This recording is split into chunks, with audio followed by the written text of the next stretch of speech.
we want to quickly look at the concept of differentiation, which is popularly known as the y, the x. So we are beginning with the differentiation of an algebraic expression.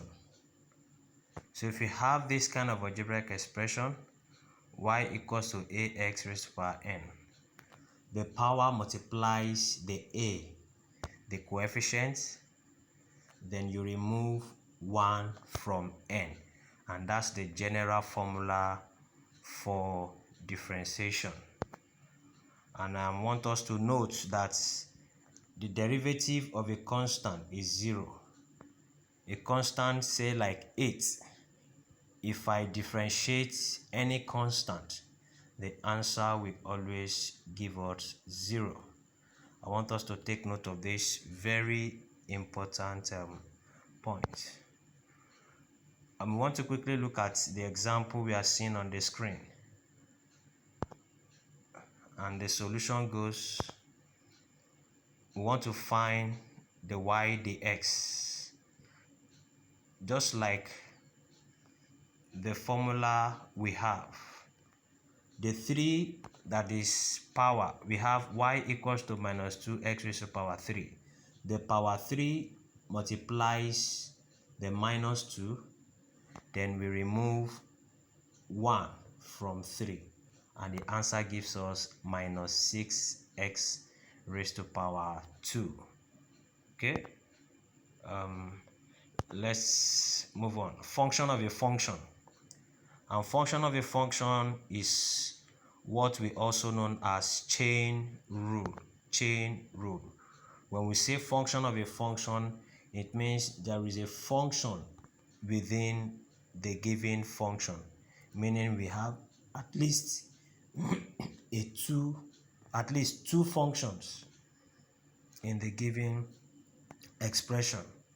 So dy dx for function of a function is equal to dy du times du dx. So when we have two functions within a particular function given, then we can make use of this, and that's what we call chain rule. Let's look at this example, and we have find the derivative of y equals to what we have on the screen. What you have within the bracket is a function, and the raised to power 3 is another function. So we have two functions. So let's see how we quickly apply that. Remember, we said we are going to be making use of dy dx equals to dy du times du dx. So what we have in the brackets, let our u be 3x squared minus 2. So it's usually good to represent what we have within the bracket as u. So therefore, that equation becomes y equals to u raised to power 3. Good. What we are simply going to do, we'll first find dy du. So if I differentiate y with respect to u, that's y equals to u raised to power 3. We want to differentiate that. The 3 comes behind to multiply the 1, and you remove 2 from 3. That gives us 3u squared. And if I differentiate u with respect to x, that's du dx, I have 6x. Okay, remember the minus 2 we have, the differentiation is 0, and that's why we have 6x. So if I multiply my results, I have what you have on the screen. Good. Let's forge ahead to the product rule. When we have any two functions multiplying each other, then we can apply what we call product rule. When two functions are side by side, meaning multiplying each other, then we make use of product rule, and that's the formula we can see on the screen. Now let's look at this question to quickly give an example to product rule. Now, as you can see, the two functions we have on the screen, the two functions in brackets, they multiply each other, so we can apply what we call the product rule. Now the solution, the first thing we do is we say let one of the functions u let one of the functions 3 plus 2x be equal to u, and the other one y minus x equals to v, as you can see on the screen. So we differentiate each of them. The u dx, if I differentiate that, of course, it gives us 2.